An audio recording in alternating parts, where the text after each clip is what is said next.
Samir Villaverde es investigado como miembro de una presunta organización criminal dedicada al direccionamiento en la licitación de obras. Se supone que es un operador de Pedro Castillo, que es presunto líder de una red y se le investiga en este esquema para otorgar contratos en el Ministerio de Transportes y Comunicaciones. Se le imputa, por ejemplo, contactar empresarios, recomendar contrataciones, influir en las personas que se designan en los puestos y entregar bienes allegados a personas allegadas al presidente. Son muchas imputaciones. La pregunta es, ¿ha decidido su cliente ser colaborador eficaz? No, todavía no lo ha decidido porque estamos en la etapa primera. Es decir, estamos brindando declaraciones a la Fiscalía para que la Fiscalía tome conocimiento de lo que él entiende sucedieron en los hechos. Hay que recordar que él en la etapa de detención preliminar en la que no estaba asesorado por mí, optó por guardar silencio ante la Fiscalía. Entonces lo que corresponde ahora es que se complete su declaración que no se había realizado. Ahora, eso no parece tener mucho sentido, por lo menos en la experiencia que tenemos en el caso de otros colaboradores, porque la idea del colaborador es decir cosas que no se han dicho y presentar evidencias sobre cosas que no se tienen. Entonces, si el primero hace todas las declaraciones, ¿qué valor va a tener una colaboración después? No, es que la declaración que hace el imputado es una declaración que es exigida por la ley. El procedimiento de colaboración eficaz es un procedimiento paralelo. No tiene directa incidencia cuando todavía no se ha realizado y se han culminado las investigaciones. No, es paralelo, pero mi pregunta va a lo siguiente. Solo tiene valor en la medida en que aporta novedad. Obviamente. Entonces, si él va a declarar antes, ¿qué novedad va a aportar después? No, es que lo que aporta un colaborador no solamente es una versión, lo que aporta son elementos que corroboran una versión en donde él acepta cargos. ¿Y qué cargos ha aceptado él o qué hechos admite como ciertos? No, lo que pasa es que estamos todavía en la etapa de declaración. Él no ha aceptado aún los cargos que se le atribuyen, no los ha rechazado, sino que ha comenzado el interrogatorio para preguntar qué es lo que sucedió de acuerdo al rol y la participación que él señala haber tenido. Entonces, ¿su cliente no admite hasta ahora ningún hecho de los cuales se le acusa? No, lo que está es respondiendo al interrogatorio fiscal, que es la etapa en la que nos encontramos. La Fiscalía pregunta y él responde el interrogatorio de la Fiscalía. Ahora, esto de la Fiscalía pregunta y él responde es relativo, ¿no? Porque lo vemos hablar mucho con la Comisión de Fiscalización, pero, por ejemplo, tenía una citación con una fiscal el viernes, con la fiscal Taquire, y le dijo que no podía atenderla porque tenía que atender a la comisión. Y sin embargo, la comisión le dijo que escogía guardar silencio para no obstaculizar al Ministerio Público. Entonces, la pregunta es, ¿qué está declarando en relación a los casos que se le imputan? Bueno, lo que está declarando es lo que se está preguntando. Lo que sucede es que la declaración del señor Villaverde en la etapa que nos encontramos es en etapa reservada. El Ministerio Público nos comunica a los abogados, y eso además lo dice el Código expresamente, que tenemos que guardar reserva de todo lo que está siendo objeto de investigación. Lo que sucedió el viernes no ha sido del todo exacto, porque yo he conversado con el personal de la Fiscalía que preguntaban si yo iba a asistir a esa diligencia. Lamentablemente era imposible que yo asista, porque yo no había sido designado a un abogado en ese caso. Yo solo estaba designado como abogado del caso Puente Tarata 3. Por lo tanto, el señor Villaverde había tomado la decisión de que yo lo asesore también en ese otro caso y evidentemente no tenía ni siquiera yo a la vista la carpeta ni la información de ese caso como para poder prepararlo para su diligencia. En el caso de usted y su trabajo con el señor Villaverde, él ha mencionado, por ejemplo, mencionó ante la comisión que no había tenido tiempo de reunirse con sus abogados y sin embargo en el reportaje se ha evidenciado que usted ha estado reunido antes hasta 7 horas con él. No he estado reunido, estaba en una diligencia fiscal. Y es totalmente distinto. ¿En estas 7 horas no le realiza ningún tipo de asesoría? No se puede porque estamos respondiendo el interrogatorio del Ministerio Público y los ambientes que tienen ahí en el INPE no son los ambientes adecuados para poder conferenciar. Es un ambiente que se comparte incluso con otras eventuales diligencias que se realizan en el mismo lugar. ¿Desde cuándo es entonces usted abogado oficial de Samir Villaverde? Yo desde que se pidió la prisión preventiva. Pero eso ya es un buen tiempo. Debe ser aproximadamente más o menos un mes. Entonces ya tendría que tener tiempo para haber conversado con él sobre todos los hechos, porque en realidad los dos casos, si bien se ven uno en lavado de activos y el otro en el sistema anticorrupción, los dos casos terminan al final en el Ministerio de Transportes y Comunicaciones.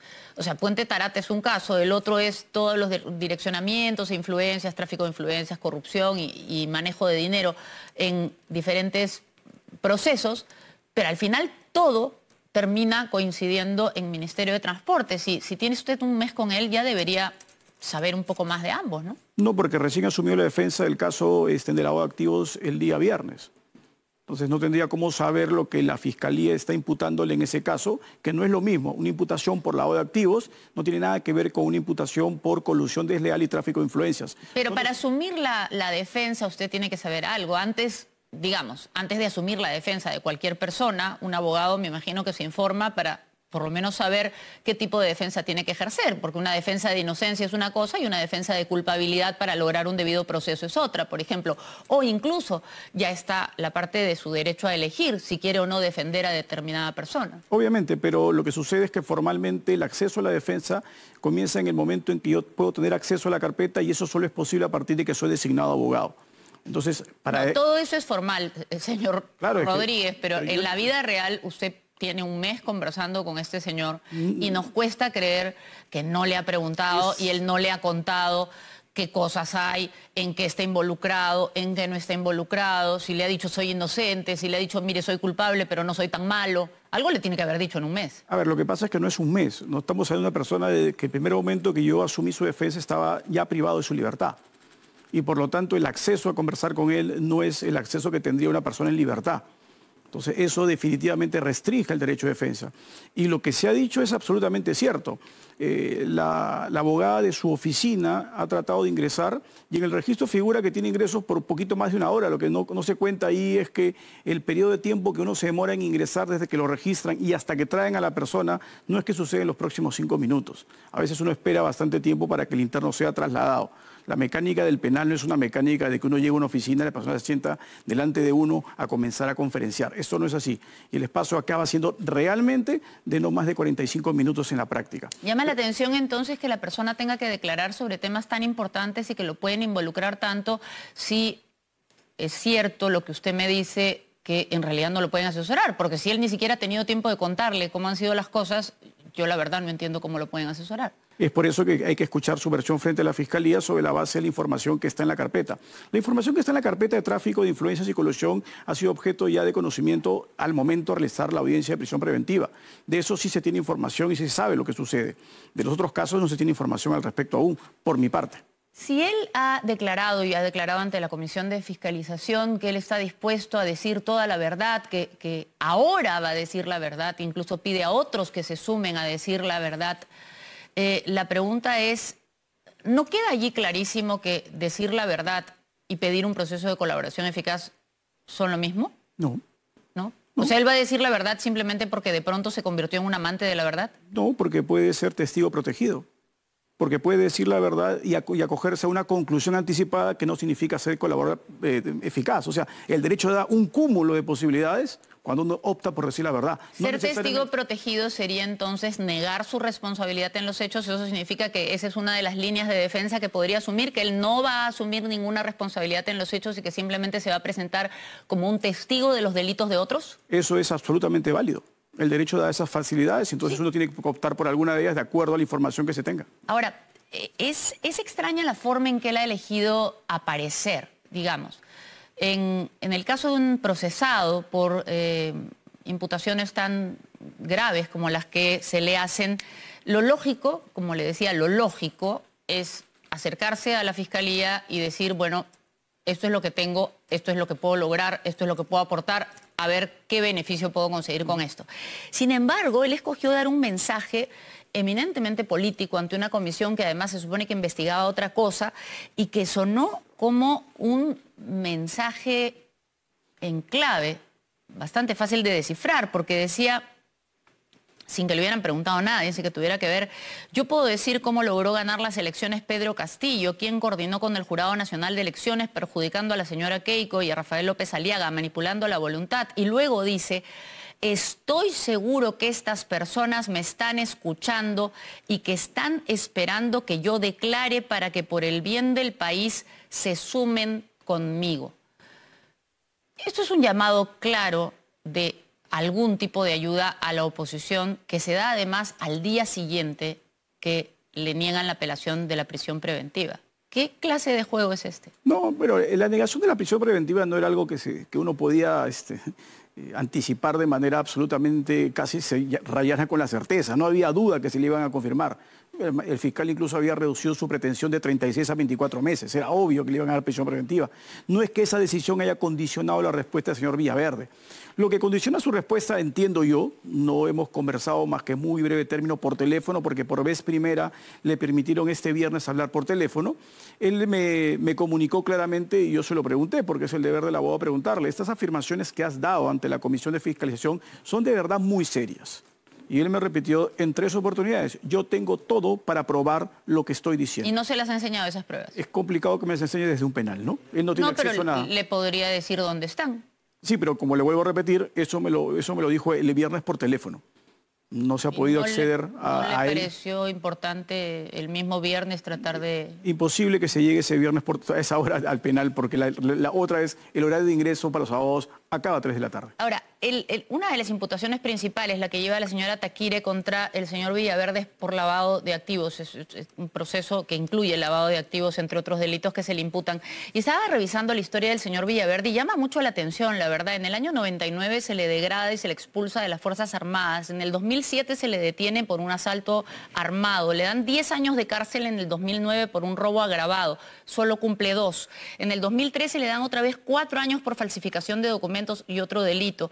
En el 2016 su esposa pide una orden de protección porque acusa violencia en su contra. Luego tiene denuncias por terrenos adquiridos en forma cuestionada. Se le acusa de destruir viviendas, invadir áreas y también encontré por ahí una cobranza coactiva por una deuda con el Estado. Sin embargo, de pronto el señor Villaverde aparece como un próspero empresario.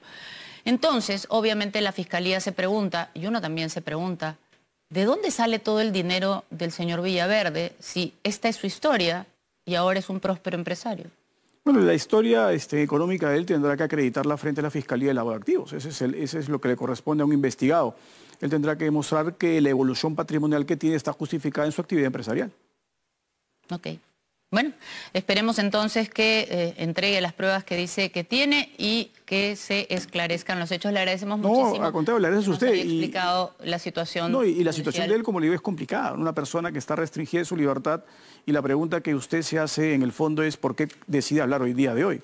¿Y por qué decide hablar de un tema que no tiene nada que ver con la investigación, no? Porque se trata de una persona que está sometida a una situación extrema. Estar preso en un penal como el penal de Ancón 1 no es cualquier penal. Las medidas de seguridad son muchísimo más severas, más que en otros penales. 1 hora de caminata al aire libre, el resto se permanece en una celda. O sea, no se trata de un estadio que sea bastante relajado, como el reportaje lo trató de hacer ver con las imágenes. Hemos mostrado las imágenes. Sí, pero ese pasadizo no tiene salida, por ejemplo. Son países que están enrejados y que van de una reja a otra. O sea, es una prisión. Es una prisión. O sea, no es que esté caminando y deambulando por el penal. Es más, en ese penal, a diferencia de otros, el interno ingresa a su celda e inmediatamente se le pone candado.